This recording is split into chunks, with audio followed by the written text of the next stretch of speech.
I asked on stream what game I should play next, and someone said Aria of Sorrow. So, yeah, sure, why not? I like this game. Pretty good example of Castlevanias from the Symphony of the Night era of the series, and it's also the originator of a lot of the mechanics that you would eventually see in Bloodstained. So I think this is a pretty good game to have another playthrough of. Normal or hard? I don't know. I mean, I've never actually played hard before, but having played some of the like level 1 difficulties of the DS games, I think I'm just gonna go with normal. And I don't know. 3 skulls. Jackpot.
So, as I'm sure you could probably tell from that opening crawl, Castlevania's game very heavily based on sort of a pseudo-gothic horror, but a lot of references to old Universal monster movies, especially Dracula. In fact, the Dracula tends to be, well, is the final boss in pretty much every one of the Castlevania games.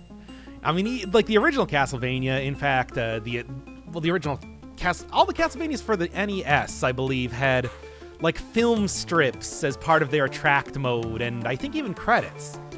And even though the credits were horribly mangled by its very questionable translation, they even had stuff like references in the original Castlevania to how Frankenstein's monster was being played by Boris Karloff, or at least an approximation of that if you could see through the bad translation. And of course, naturally, the Aria of Sorrow really does continue that. You can see how what is this? What is going on? They have a character named Mina, but it has nothing to do with Mina Harker? I've played through this game before. And we're in like Japan? Boy, like the lore of Castlevania sure took a lot of weird twists over time. And this one is probably one of the most, I guess you could say, lore heavy of them. So yeah, a great starting point. I mean, look, mechanically, gameplay-wise, it's pretty good from what I remember. It's been a grip since I played this game. But, like, story-wise, it's bizarre.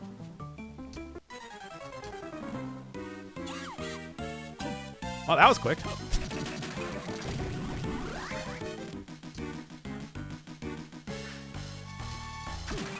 There ya!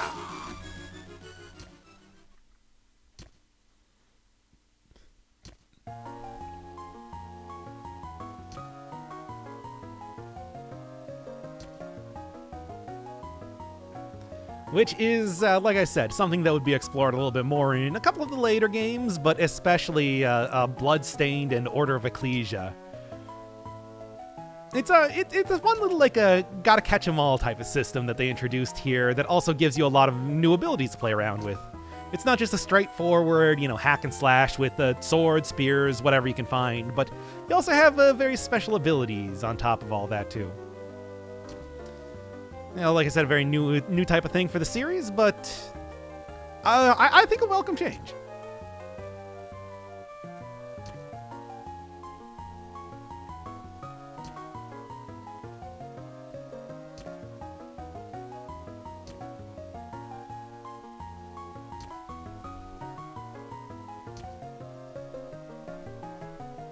Within these castle walls. That was the theme of the final area from Castlevania 2. It was like a 10-second loop, but a pretty catchy one, to be fair. All right, so you pretty standard type of stuff. Basic attack. Can, Oh, do I not have dash yet?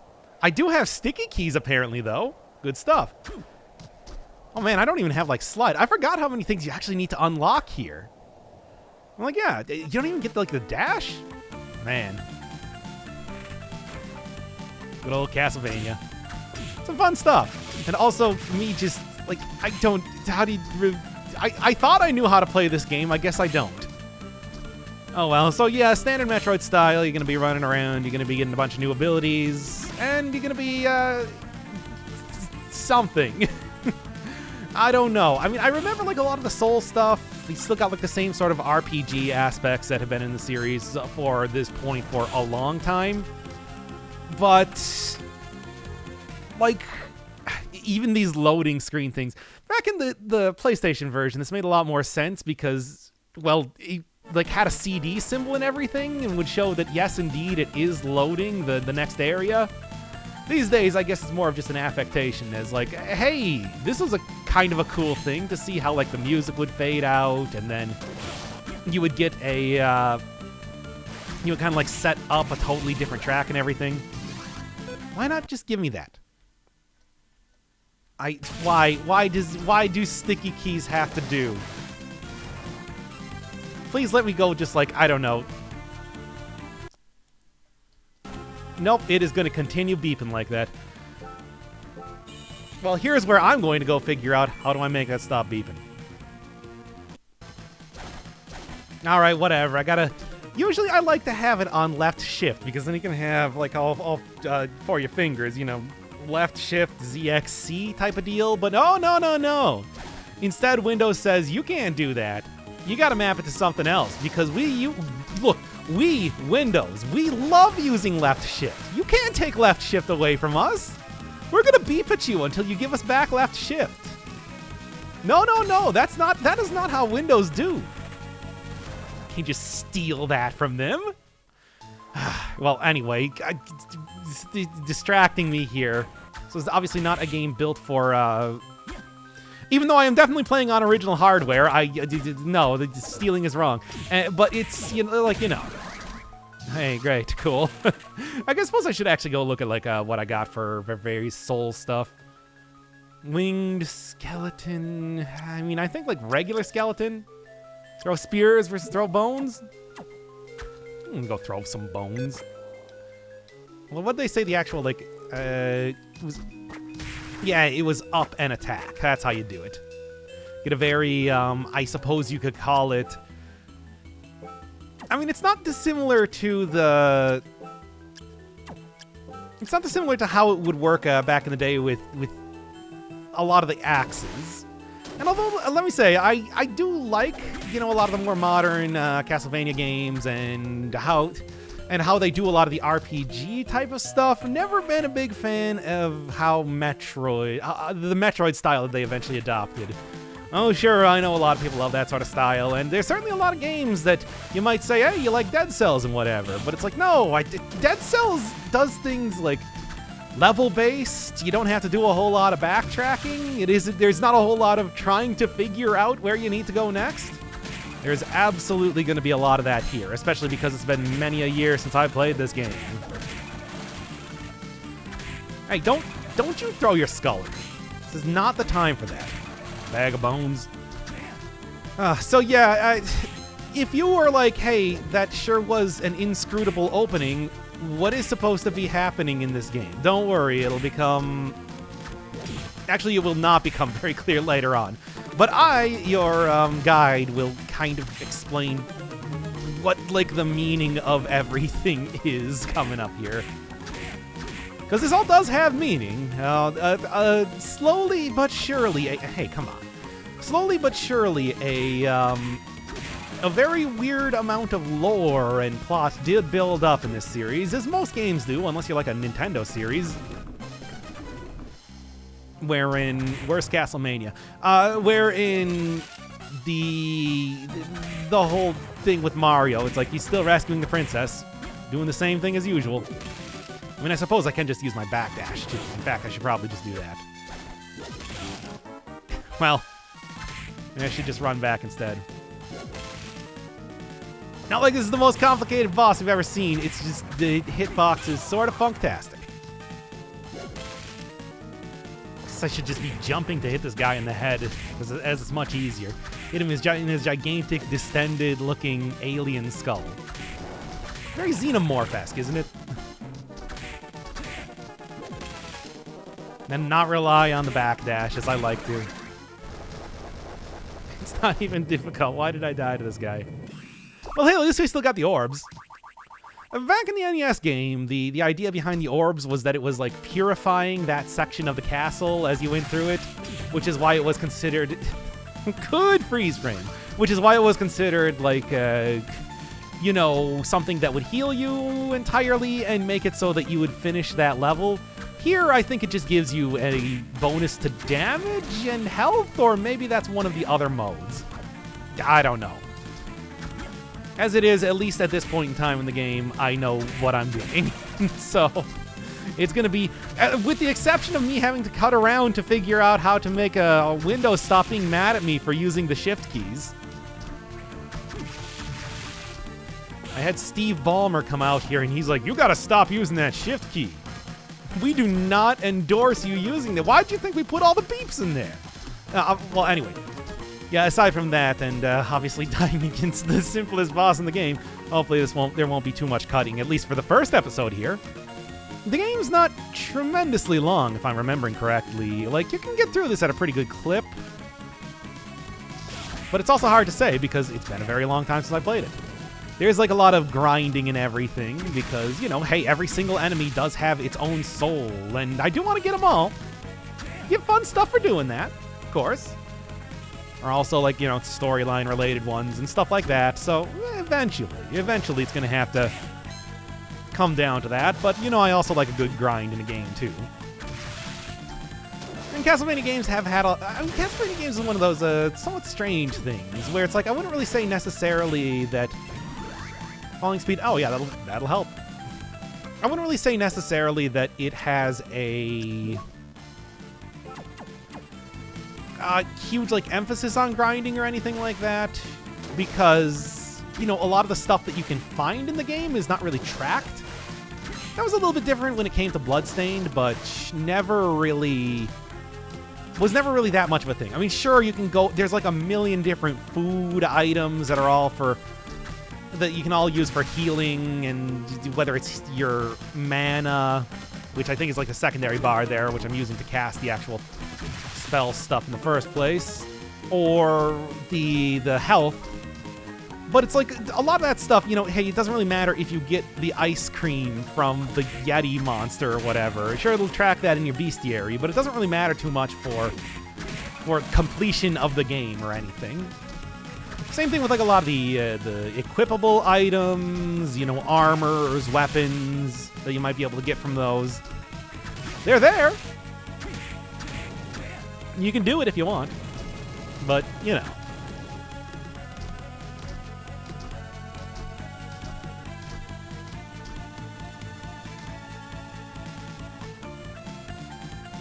Hey, White Dragon. I like this guy. He's a fun character. Also a very easy character to dodge, so whatever. Now, zombie soldiers. Normally, you do get, like, a lot of regular zombies, including in, like, the very beginning of this game, but here, they also include soldier zombies. And surprisingly enough, like I said, probably the most lore-rich game in the Castlevania series. There is actually a reason for that. I'll eventually point out. Nice try. But my kind of stilted... Okay, fine then. But my kind of stilted slashing of a sword beats your kind of stilted slashing of a sword any day of the week. Alright, in the meantime, come on, Axe Armor. Another one of the classic characters in the game, doing literally the exact same thing they did all the way back in the original Castlevania right here. Okay, you know, I guess maybe the javelin is actually kind of good. Kinda good. I'm not gonna go crazy here with any sort of proclamations. Also, you get a very casual sort of toss-out from, I guess, the inside of Soma's cloak. You know, for being like a teenager or something, Soma sure has gone white-haired pretty quickly. I guess that's the sort of thing that would normally probably come with fighting Dracula, but here he's just kind of how he always is. Oh well. Hearts, the same thing. I think that just restores my stamina stuff, but it also does that very, very gradually over time, too. Come on. Yeah. Maybe if you were like true speedrunner, you could get that, but I'm certainly not going to be doing that anytime soon. There's how you actually use this sort of thing. I get no dodge roll in this game, certainly, but hey, at least I get this very Harry Potter looking scarf. You know what, just... Were these things called, like, Bone Dragon back in the day, too? I mean, they did the exact same thing, where they would, you know, lash at you, I guess, best comparison would be Chain Chomp style, but also occasionally do, like, a little bit of flamethrower type of deal. Die in the exact same way, too. I believe in the NES version, what it was bursting into fire, which would then, like, wind down the bones as if it were a fuse. Not quite the same thing here. Oh, well, I think I can forgive them. Oh, I suppose I should probably equip that, too. Hey, if we're talking, like, I guess I would say more modern-day Castlevanias, but one, Igarashi ain't even working for Konami anymore, and two, Konami ain't making any video games anymore, so what is really modern-day Castlevania? I guess I would just call it, the Symphony of Night era Castlevania, as I was saying before. So yeah, one of the staples of that is the whole RPG mechanics, equipable items, levels, everything like that. It doesn't necessarily make, like, a huge difference, because you still also get, like, potions and everything, too. Things that will, yeah, there we go. That's what I want. It's such a classic thing.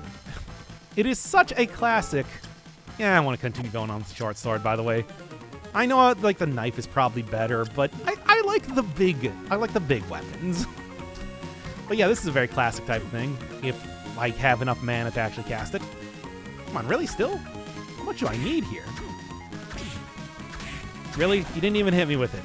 And somehow that only did 2 less damage than if he did? All shenanigans.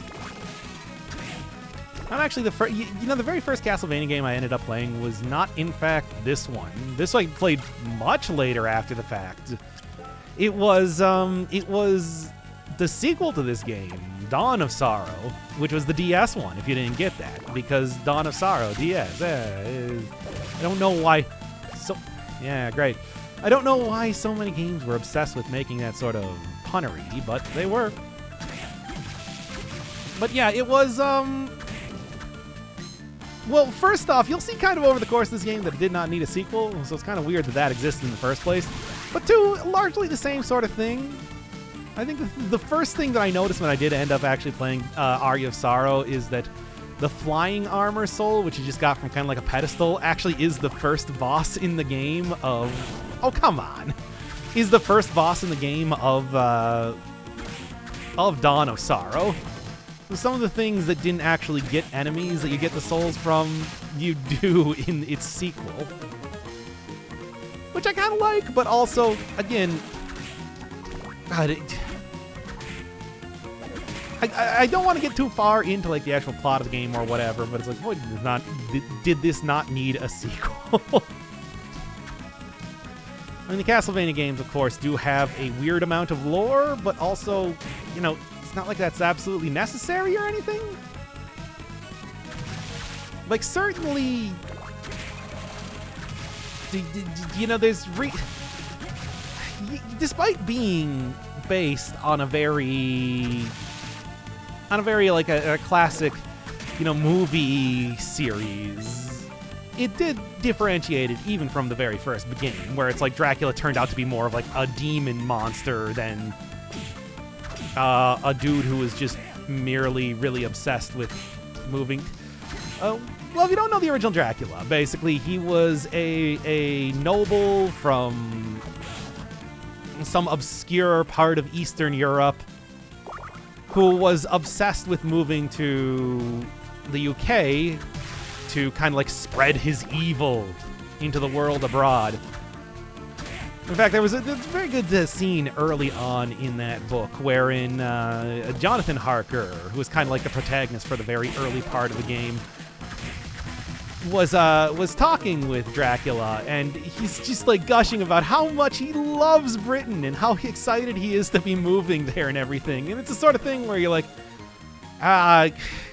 legendary supernatural villain Dracula sitting here being like, oh, it's so cool with his messy hair and terrible breath. And it's like, needless to say, he gets a lot more threatening later on, but the initial reaction that you get, well, at least past the point where he picks up Jonathan from the caravan that he was riding in, was not like the most threatening or flattering representation of the guy that you could imagine.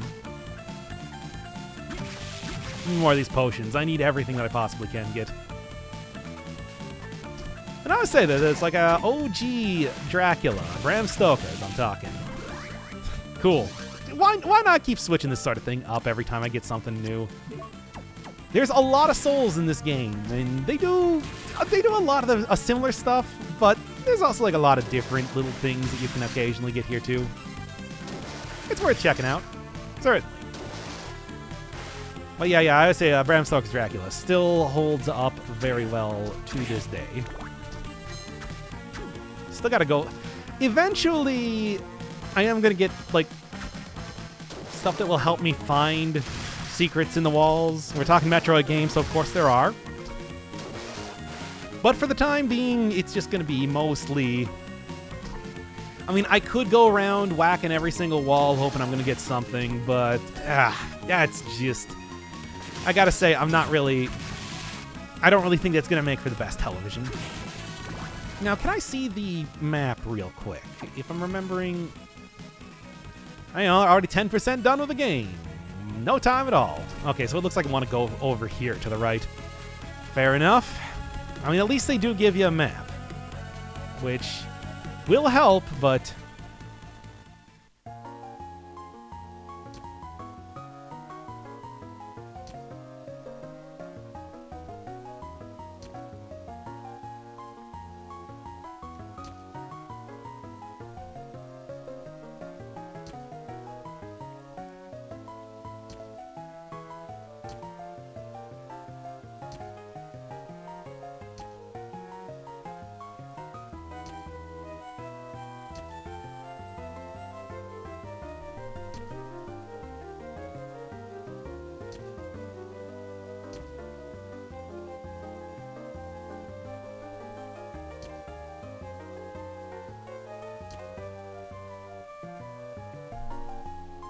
Again, Dracula's castle, which was this moldering old estate that he couldn't wait to get away from, did not really play into the story at all. And I mean, very quickly he just took a boat to whatever. Anyway.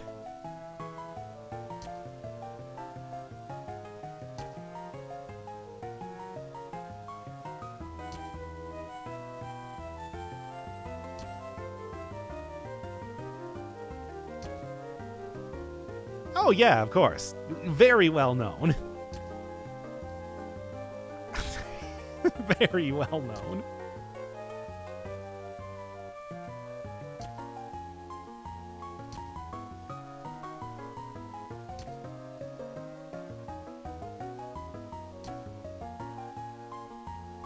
I kind of love how just really off the wall this story has become.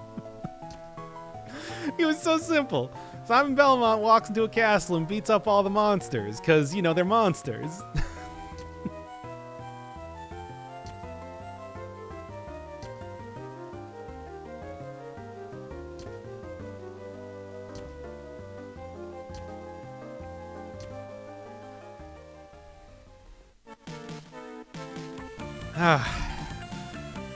The Great War of Dracula's Castle of 1999. It was kind of like alluded to be it's as if there was going to be a Castlevania game, but one that never actually existed. It's just something that we know about mostly due to, well, this game. I mean, that has been like a classic part of Dracula lore in the Castlevania games. The idea that every 100 years he'll resurrect and come to terrorize the world once again. But basically, well, usually what happens is that somebody else is like, yeah, but I'm going to resurrect him early, which happened, I don't know, 3 times over the course of the entire series of these games.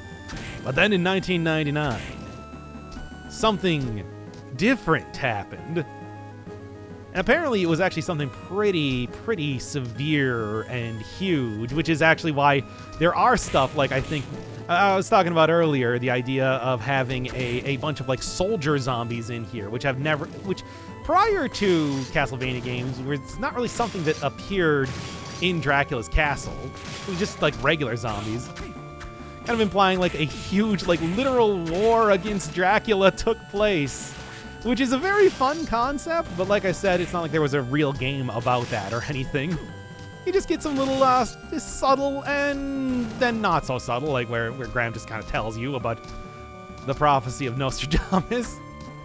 Hints at what exactly was going on there. I mean, it is a bizarre take on what the games originally were, but Aria of Sorrow it's got its own like just ridiculous wackiness about it. You can stand on those. I couldn't remember because it's not really clear. Clock Tower has always been a very notable part of there we go. Being a notable part of any sort of Castlevania game, all the way back in the first one. The final stage was the Clock Tower.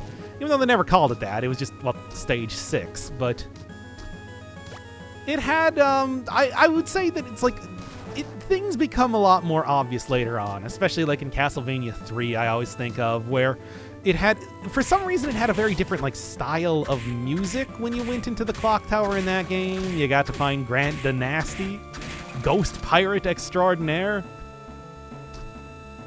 Of course, here's the thing. If you didn't actually like read the manual, you wouldn't know that he was a ghost. He just is a guy that has a bunch of tools, axes, knives, and the like, that also can climb on walls. Oh, and he's a pirate. But again, doesn't really come up too much in the actual like storyline as it exists. Not like here, where it's you go to a shrine in Japan and appear inside the eclipse in Dracula's castle. Cool. Not a very threatening enemy. Very good sprite work, though. Having a good time with that. Oh, should probably make sure that I am going up here if I possibly can. I guess they got the... Like I said, it's been a while since I have played Aria of Sorrow. I mean, I had to go and, like, delete all of my 100% save files coming in here. Oh, Durga, yes. I remember the soul you get from you is good for speed running. Like, it allows you to do some weird movement stuff that will break the game. But, you know, souls are all kind of random drops, and it's not really reliable on what exactly you're going to be getting and what not, so... Great stuff. So you can't really rely on things to just appear. I mean, I could also just jump over those things, but whatever, it's fine. Hey, I'll take it. Like I said, I might as well switch around. It's not like you have builds that you do. When you level up, you just level up. You don't like have a choice of your of stats to choose or anything like that. So might as well just take and equip up what I can right now, and then kind of see, get the full experience of the game as it exists. Don't really see any reason why not to.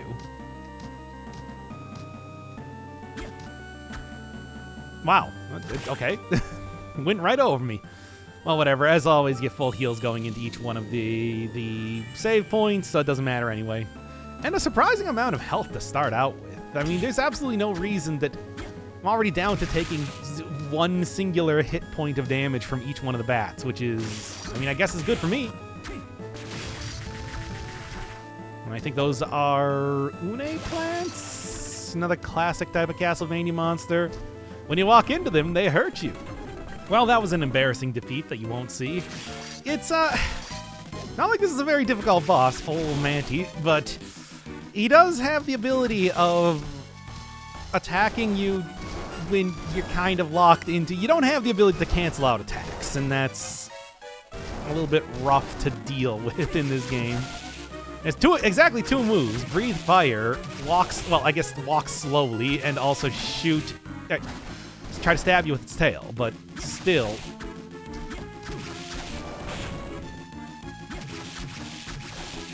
It can still be a formidable force nonetheless. Certainly later, Castlevania would improve on this a little bit. There, come on. These things also don't help. Oh, I do believe you owe me one orb? Yes, thank you.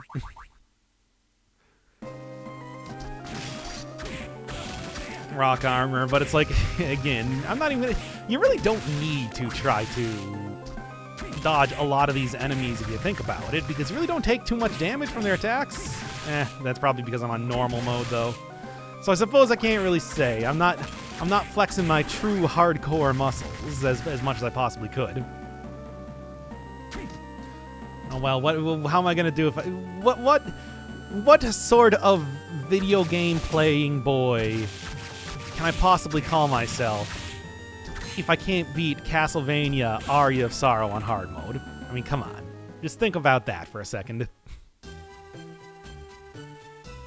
Study. Alright. Actually, do kind of vaguely remember this area because I remember being in here for a long time. If I remember correctly, not that. But wasn't there like a save point right down here to the left? Oh. Another very classic Castlevania ability to throw out a knife like that. Hey, it's this guy again. Get out of here, you Doom reject. Go back to Lost Soul School. Alright, well, anyway. 2 bosses down. I do not, like I said before, I do not remember exactly. I remember this game was pretty short, ultimately, but I don't remember how short it was or wasn't. Maybe I should just go take a different soul, because the Merman has not been as good as I was hoping. Unlike these guys, who go down to a axe very easily. Why is that a box? That's a box. Whee!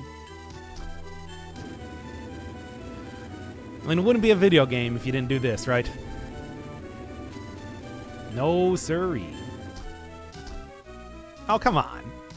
Can I just, like, no? Not even a little bit. I guess it would need some sort of jump that was doubled to be able to get in there. Fleeman. Another character from old school Castlevania. Arachne, not so much. Arachne, I'm pretty sure, is... Well, actually, a lot of these sprites usually come from... You know, either, like, straight lifted out of the Symphony of the Night type of era, or, of course, Rondo of Blood, where even that game lifted a lot of sprites directly out of there. So it could easily be that that was originating from that. But Fleeman has been a character from the OG series of Castlevania. Basically, when you have NES controls and the inability to choose what direction you jump in the middle of the air, it's like fighting guys that hop around like that, in the exact same way, too, was an absolute nightmare. It's also like the unique version of it, the one that would accompany, an invincible one of those guys that would accompany Frankenstein's monster, the creature, during its boss fight, which was super fun. Kind of want to watch out for these guys. I just finished up playing Castlevania, which lifted the entire gimmick behind the ectoplasm. Straight for that. The idea of curse, which prevents you from attacking. Of course, in that game, really find too many enemies like that. Here, they're all over the study. Big fan of books, I guess. Oh, great. This is totally worth it. Nah, nothing. I mean, eventually, I'm just going to find an item that will allow me to see breakable walls, which will be much easier to deal with. Oh, yeah, I love the Student Witch. They're a fun character. They shoot cats at you. And they summon cats to shoot at you and fly around on a broom badly. Another enemy that has made it into other Castlevania games. Will fit in there pretty well. There was at least one save point that I remember you can break that wall and go get into like another room. That might have been in an entirely different game though, because again, a lot of these sort of like fall into the nope, can't get that. A lot of these sort of fall into the same like they're very similar types of games. Each one of the 3 games that appeared on the GBA, the 3 games that appeared on the DS, and of course Symphony of the Night, the OG. Of course, you don't actually kill the witch, she turns into a cat and runs away.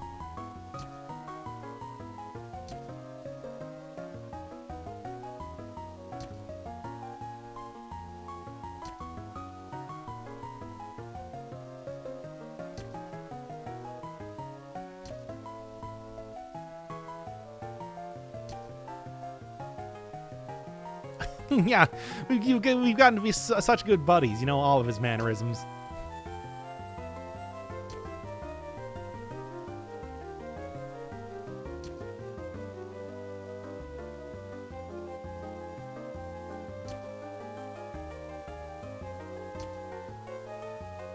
Lady, I just, like, appeared here 10 minutes, well, 40 minutes ago, I suppose, at this point. Less in the actual episode, I would think.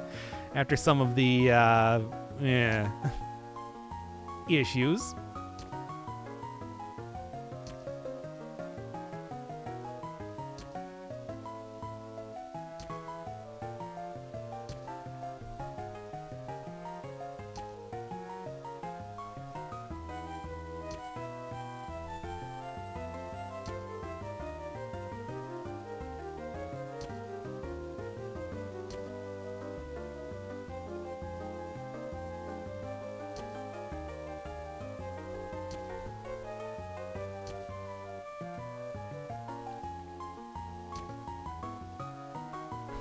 No way.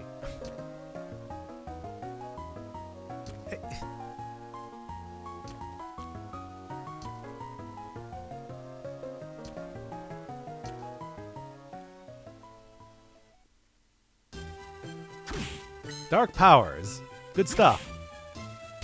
So will Soma, you know, our fearless protagonist who learn to use his dark powers to defeat, I don't know, whatever, Dracula's minions? Or Graham, or what? Hey, nice! That is a good, you can just randomly, strength +8. Why not? I want to say this is probably not a strength scaling weapon, but in fact, I could probably check that right now. Let's take a look. Sword made for stabbing. It really does not say. I don't really know how, like, the stats work in this game. I think it was later Castlevania games that actually had, like, specific scaling items or whatever, but I don't know. I should probably go get a save first before I decide to go immediately and fight another boss.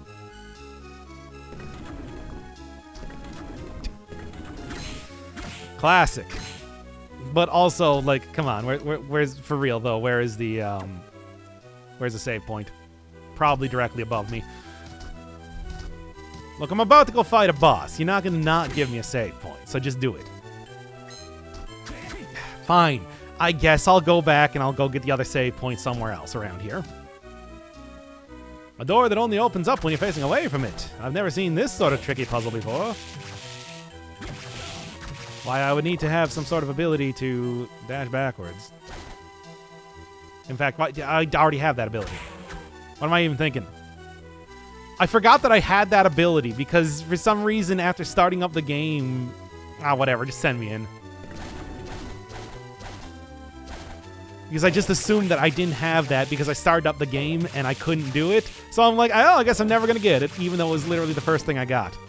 Give me that milk. Sweet, sweet Catablepus milk. The best around. Hey.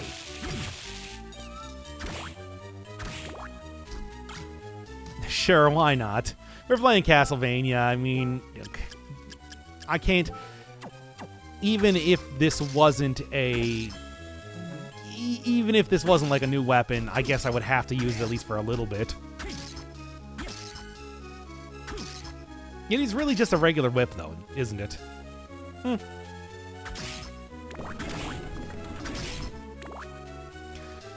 Alright, well, let's go get back to that save point, because I do not feel very confident with the amount of health I have in fighting the upcoming boss, and I also don't want to lose my Minotaur stuff. Did you see the Minotaur soul that I got? That's a +8 to strength. And also, it is a new soul, so, you know, I kind of need that just based on, hey, I want to collect all the souls eventually, so, yeah. Well, anyway, it should be... Hey, Yoko, did you turn into a beer? What's up with that? I'm starting to kind of get my bearings in this game now. We'll see how long that lasts, considering I've still died against some of the easiest and most pathetic monsters that you possibly could. Anyway, save me up, Dad. And then I'll go fight whatever the next boss is. I don't know. Like I said, not only has it been a million years since I played this game, it's also, you know,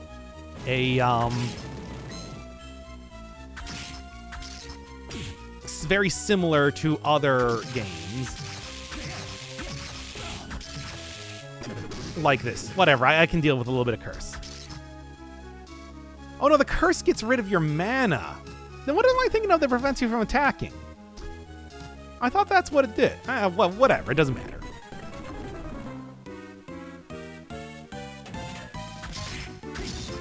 Oh no, it's the Tower Knight. Look forward to Demon Souls coming out, I don't know, whenever. I didn't actually pay attention. I didn't watch that trailer.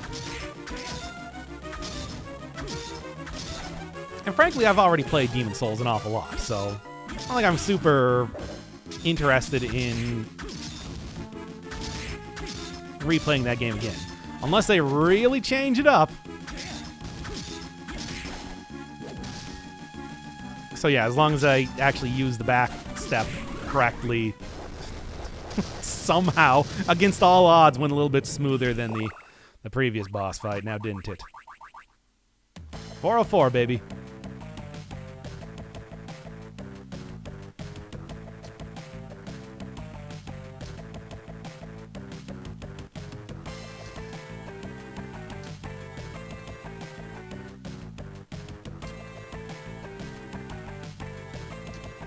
I do.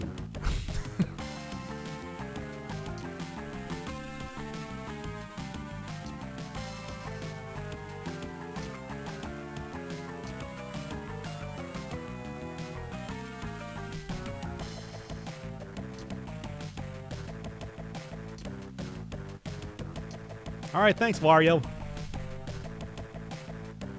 In the meantime, I'm gonna go inspect this thing. Well, you exchange money for goods and services. There we go. All right.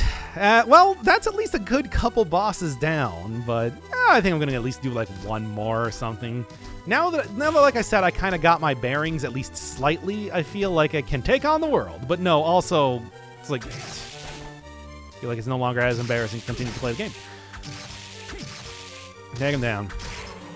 Take you down. Yeah, I don't even really need to fight you. I can just kind of walk on top of this guy. I do need to eventually get all the souls, though. So, like, it's kind of a better idea to continue to fight enemies, even though I'd prefer to just run past them. Now, is this something that I No, you need the ability to slide along the ground, which of course does not come to me just yet. Comes to those who can transform into cats with ease, I suppose, but that's not really... I'm not included in that number. Maybe someday. Certainly... I mean, I know that the soul of the student witch does not do that. It just allows you to throw a cat, as one does. But still. Is there anything up here? Still haven't unlocked any of the teleportation areas just yet, I suppose. Hopefully we'll do that soon enough. Because that's also a staple of these type of Castlevania games, so that you don't have to do as much backtracking. Even though you're definitely going to be doing a lot of backtracking. Look, it's this sort of game. You backtrack a lot. Just how it goes. Everybody loves these kind of games. I don't get it. Don't you just feel irritated having to do this all the time? Well, I suppose there's not too much I can do about it. In the meantime, yeah. Could jump up there, I'm gonna go push this to the bottom and see if I can't get whatever the item is here first. That very great looking falling animation. It was pretty great, right? Come on, tell me I'm wrong. And we got a broadsword. I think actually the whip sword probably gonna be better, but the broadsword is newer, so yeah. Slower, much slower. Of course, back when I was playing like Dawn of Sorrow, it was all about like, I gotta have the biggest weapon possible. That has the largest attack. It's the best. Because I don't know, I'm stupid.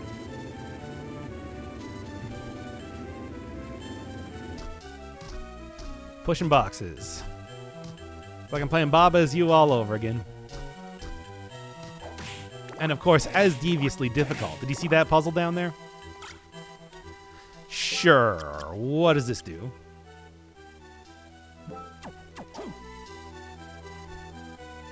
I mean, more luck? Maybe it, like, increases the effectiveness of hearts in restoring MP? Who knows? But I got it anyway. I mean, certainly it's not like... What else am I even going to be doing with this double jump? I mean, there was certainly, like, there was an area, way at the beginning of the game that I think I couldn't get to unless I had some sort of double jump, so I guess that's what I'm looking for? You know what? This is about the point in time that I'm going to start cutting around so that I can actually go find that area, because, yeah. Or maybe it's actually just right up here. Maybe I won't have to do that as much as I think. Well, in the meantime, so much for my memory of this area. Maybe that was something completely different, because I have no idea. I came into this saying, hey, I remember this kind of, and it's like, no, I don't. First off. Second off. And... come on. There we are. You do really get a lot more hang time. I also really do like the look of those zombie officers. They're pretty... like, I guess the idea would be to create a muscular skeleton. And you know what? They did it. And he looks real weird. But hey, like I said, they did it. There is certainly something to be said about that sort of impressive sprite work where I can recognize that. Infinite amount of rocks hidden in that neck of his. Oh yeah, I like these things. I think these are also the ghost dancers are the things that give you like the passive ability that gives you plus luck. Probably something that will also be very, very useful in the future when I end up grinding all this stuff out. Because I am probably going to be doing a lot of that off screen though. Because here we go, finally. Send me all the way back to the beginning. And also make it look like Soma's being torn apart at the seams.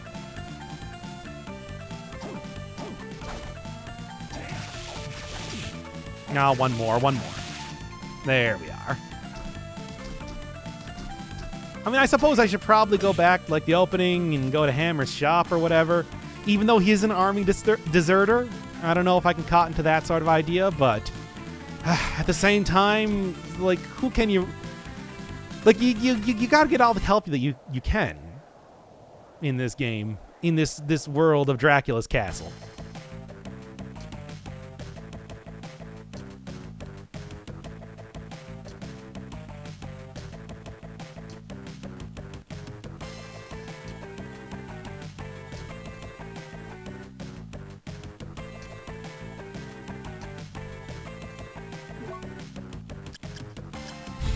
Do like the hammer. Everything that you talk to with him has a big image of his face on it. Whether it's the opening of the shop, you know, it's actually all of his... Ooh, hammer. Speaking of which. You know, his character portrait when you're talking to him, the beginning, the opening of his shop, when you're buying stuff from him. He wants you to absolutely know that it's him you're getting all your stuff from. Sure, this might be an opportunistic shop, but it's the only one you got.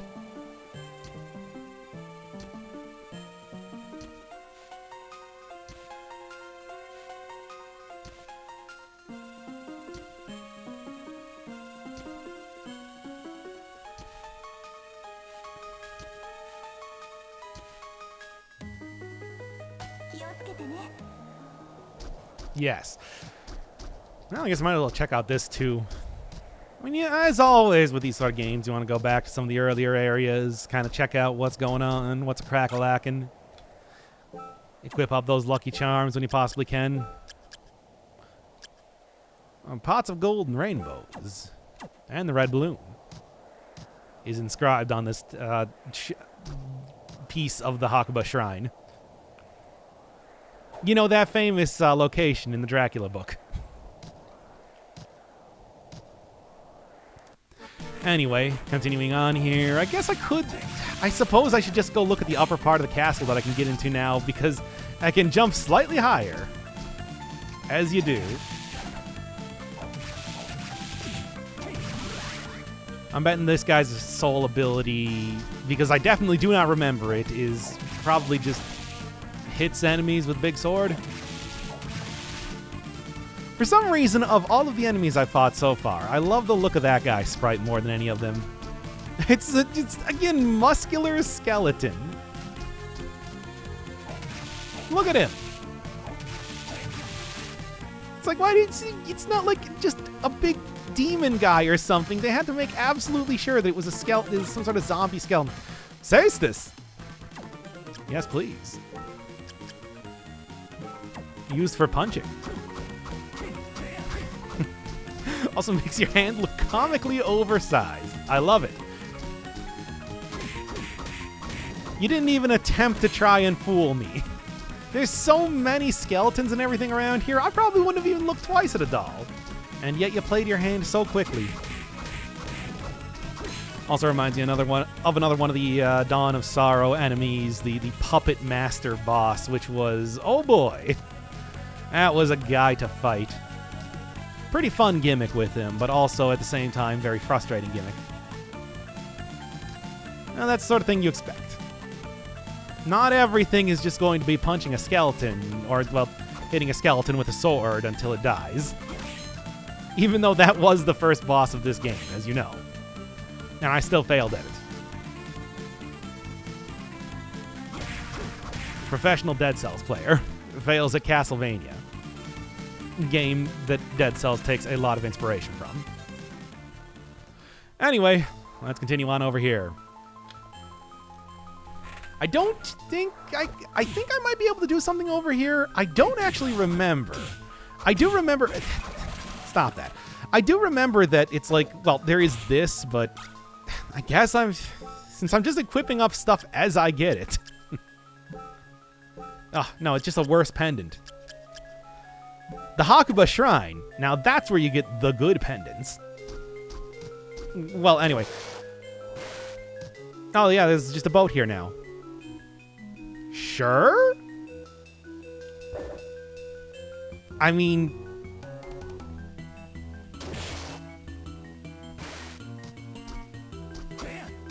Is it going to follow me around or something? I really do not remember this bit too well. Because there definitely weren't boats here before, I think? I don't know. I'm trying to use my memory of this game, which is very bad right now. Yeah, it's something like that. I remember that existing there, but it's like the boats don't get too close. Can I just punch you over to there? No? Thanks for the steak, though, I guess. Taste the meat. Now, that does seem very, I remember in some of the past Castlevania games, it was described like some of the meat that you would find in walls as like haunches of werewolf, and I'm like, why would you eat that? Maybe you don't. Maybe you grind it up and use it as poultice. There's a lot of possibilities here. Okay, well, anyway, this was a total bust. I don't know where else can I even go right now? I guess back to the other teleport spot. Why not?